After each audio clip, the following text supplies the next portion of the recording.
ಪ್ರವಾದಿ ಯೆಶಾಯನ ಗ್ರಂಥದಿಂದ ವಾಚನ. ಅಧ್ಯಾಯ 58, ವಚನಗಳು 9ರಿಂದ 14ರವರೆಗೆ. ಸರ್ವೇಶ್ವರ ಇಂತೆನ್ನುತ್ತಾರೆ, ನೀವು ದಬ್ಬಾಳಿಕೆ ನಡೆಸುವುದನ್ನು, ಇತರರನ್ನು ಜರೆಯುವುದನ್ನು, ಕೇಡನ್ನು ನುಡಿಯುವುದನ್ನು ನಿಮ್ಮ ನಡುವೆಯಿಂದ ತೊಲಗಿಸಿದರೆ, ಹಾಗೂ ಹಸಿದವರಿಗೆ ಜೀವಾಂಶವನ್ನು, ಬಡವರಿಗೆ ಅಗತ್ಯವಾದುದನ್ನು ನೀಡಿದರೆ, ನಿಮ್ಮ ಜ್ಯೋತಿ ಕತ್ತಲಲ್ಲಿ ಬೆಳಗುವುದು, ಅಂಧಕಾರ ನೀಗಿ ಮಧ್ಯಾಹ್ನವಾಗುವುದು. ಸರ್ವೇಶ್ವರ ಸ್ವಾಮಿ ನಿಮ್ಮನ್ನು ನಿರಂತರವಾಗಿ ಮುನ್ನಡೆಸುವರು. ಮರುಭೂಮಿಯಲ್ಲೂ ನಿಮಗೆ ಮನತೃಪ್ತಿಯನ್ನು ನೀಡುವರು. ನಿಮ್ಮ ಎಲುಬುಗಳನ್ನು ಬಲಪಡಿಸುವರು. ನೀರೆರೆದ ತೋಟದಂತೆಯೂ ಬತ್ತಿ ಹೋಗದ ಬುಗ್ಗೆಯಂತೆಯೂ ನೀವು ಇರುವಿರಿ.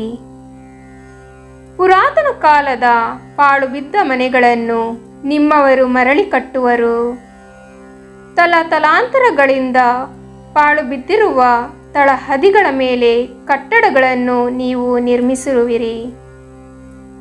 ಬಿದ್ದ ಗೋಡೆಯನ್ನು ಎಬ್ಬಿಸಿದ ರಾಷ್ಟ್ರ, ಹಳೆಯ ದಾರಿಗಳನ್ನು ಸರಾಗ ಮಾಡಿದ ರಾಷ್ಟ್ರ ಎಂಬ ಬಿರುದು ನಿಮಗೆ ಬರುವುದು.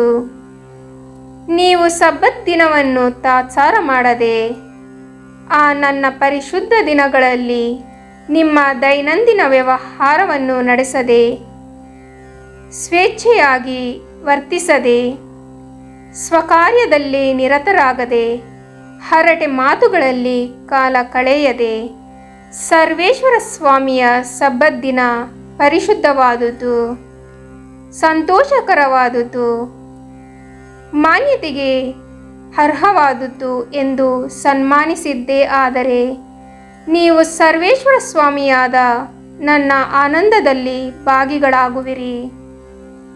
ನಾನು ನಿಮ್ಮನ್ನು ಉನ್ನತ ಸ್ಥಾನಕ್ಕೆ ಏರಿಸುವೆನು. ನಿಮ್ಮ ಪಿತೃ ಯಾಕೋಬ ಸ್ವತ್ತನ್ನು ನೀವು ನಿರಂತಕವಾಗಿ ಅನುಭವಿಸುವಂತೆ ಮಾಡುವೆನು.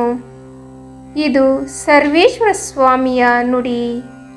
ಪ್ರಭುವಿನ ವಾಕ್ಯ. ದೇವರಿಗೆ ಕೃತಜ್ಞತೆ ಸಲ್ಲಲಿ.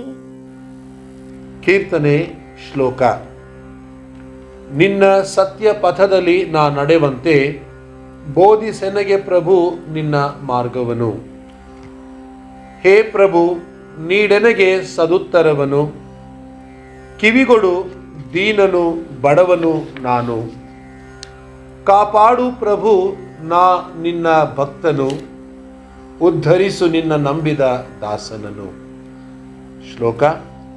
ನಿನ್ನ ಸತ್ಯ ಪಥದಲ್ಲಿ ನಾ ನಡೆವಂತೆ ಬೋಧಿಸೆನಗೆ ಪ್ರಭು ನಿನ್ನ ಮಾರ್ಗವನು. ನೀನೆನಗೆ ದೇವನು, ಕರುಣಿಸೆನ್ನನು. ದಿನವೆಲ್ಲ ಪ್ರಭು ನಿನಗೆ ಮೊರೆಯಿಡುವೆನು. ನಿನ್ನ ದಾಸನಿಗೆ ನೀಡು ಮನದಾನಂದವನು. ನಿನಗೆ ಅಭಿಮುಖವಾಗಿಸಿರುವೆ ಎನ್ನಾತ್ಮವನು. ಶ್ಲೋಕ. ನಿನ್ನ ಸತ್ಯ ಪಥದಲ್ಲಿ ನಾ ನಡೆವಂತೆ ಬೋಧಿಸೆನಗೆ ಪ್ರಭು ನಿನ್ನ ಮಾರ್ಗವನು. ಪ್ರಭು, ನೀನು ದಯಾವಂತನು, ಕ್ಷಮಿಸುವವನು. ಮೊರೆಯಿಡುವವರಿಗೆ ನೀನು ಕೃಪಾಪೂರ್ಣನು.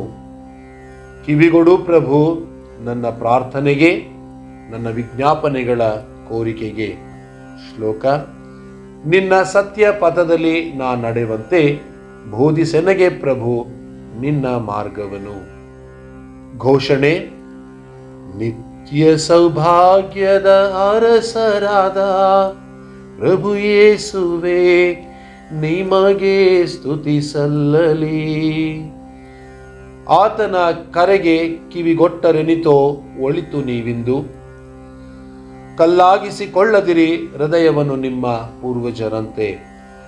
ನಿತ್ಯ ಸೌಭಾಗ್ಯದ ಅರಸರಾದ ಪ್ರಭು ಯೇಸುವೆ, ನಿಮಗೆ ಸ್ತುತಿ ಸಲ್ಲಲಿ. ಸಂತ ಲೂಕರು ಬರೆದ ಪವಿತ್ರ ಶುಭ ಸಂದೇಶದಿಂದ ವಾಚನ. ಅಧ್ಯಾಯ 5, ವಚನಗಳು 27ರಿಂದ 32ರವರೆಗೆ. ಆ ಕಾಲದಲ್ಲಿ ಯೇಸು ಅಲ್ಲಿಂದ ಹೋಗುತ್ತಿದ್ದಾಗ ಲೇವಿ ಎಂಬ ಸುಂಕದವನನ್ನು ಕಂಡರು. ಅವನು ಸುಂಕ ವಸೂಲಿಗಾಗಿ ಉಕ್ಕಡದಲ್ಲಿ ಕುಳಿತಿದ್ದನು. ನನ್ನನ್ನು ಹಿಂಬಾಲಿಸು ಎಂದು ಹೇಳಿ ಯೇಸು ಅವನನ್ನು ಕರೆದರು. ಲೇವಿಯು ಎದ್ದು ಎಲ್ಲವನ್ನೂ ಪರಿತ್ಯಜಿಸಿ ಯೇಸುವನ್ನು ಹಿಂಬಾಲಿಸಿದನು. ತರುವಾಯ ಆ ಲೇವಿ ತನ್ನ ಮನೆಯಲ್ಲಿ ಒಂದು ದೊಡ್ಡ ಔತಣವನ್ನು ಏರ್ಪಡಿಸಿದನು. ಬಹು ಜನ, ಸುಂಕದವರು, ಇತರರು ಯೇಸುವಿನ ಪಂಕ್ತಿಯಲ್ಲೇ ಊಟಕ್ಕೆ ಕುಳಿತಿದ್ದರು. ಇದನ್ನು ಕಂಡ ಫರಿಸಾಯರು ಮತ್ತು ಅವರ ಪಂಥಕ್ಕೆ ಸೇರಿದ ಧರ್ಮಶಾಸ್ತ್ರಜ್ಞರು ಗೊಣಗಾಡುತ್ತಾ ಯೇಸುವಿನ ಶಿಷ್ಯರ ಬಳಿಗೆ ಬಂದು, ನೀವು ಸುಂಕದವರ ಮತ್ತು ಪಾಪಿಷ್ಠರ ಜೊತೆಯಲ್ಲಿ ಏಕೆ ತಿನ್ನುತ್ತೀರಿ, ಕುಡಿಯುತ್ತೀರಿ ಎಂದು ಪ್ರಶ್ನಿಸಿದರು. ಅದಕ್ಕೆ ಯೇಸು ಪ್ರತ್ಯುತ್ತರವಾಗಿ, ವೈದ್ಯನ ಅವಶ್ಯಕತೆ ಇರುವುದು ರೋಗಿಗಳಿಗೆ, ಆರೋಗ್ಯವಂತರಿಗಲ್ಲ. ನಾನು ಬಂದಿರುವುದು ಧರ್ಮಿಷ್ಠರನ್ನು ಕರೆಯುವುದಕ್ಕಲ್ಲ, ಪಶ್ಚಾತ್ತಾಪಪಟ್ಟು ಪಾಪಕ್ಕೆ ವಿಮುಖರಾಗಿ ದೇವರಿಗೆ ಅಭಿಮುಖಗಳಾಗಿರಿ ಎಂದು ಪಾಪಿಷ್ಠರನ್ನು ಕರೆಯುವುದಕ್ಕೆ ಎಂದರು. ಪ್ರಭುವಿನ ಶುಭ ಸಂದೇಶ. ಕ್ರಿಸ್ತರೇ ನಿಮಗೆ ಸ್ತುತಿ ಸಲ್ಲಲಿ.